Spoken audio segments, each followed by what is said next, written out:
তাও স্যারকে একটু খাও এই লোগো শুনি এটা ফলে এটা কেন হবে এটা কি অসুবিধা পরিষ্কারই আছে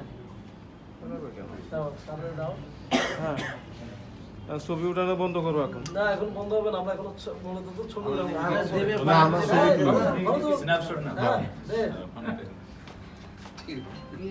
ফটো উঠাইলে অনেক কিছু বাদ থেকে যায় ছোট করে কই এখন সবাই এক এক আসো শারমিন একটু ছোট করে কাটো তো শারমিন দাও ও গাইডা দে স্যার রেডি একটু গাইডা দাও ছোট ছোট করে ভালো করে আলে এই অপু ভাই একটু কম খাওয়াইছে আলে ভিডিও আমাদের একটা ছবির ওটা ইসা দিতে হবে বিসমিল্লাহির রহমানির রহিম আমরা পাশের লোক কই এটা ফরাত কোন দিকে গেছস ইয়া স্বরূপ ভাই আমার সামনের লোক সৌরভই আছে সামনে ম্যাডাম কই ম্যাডাম ও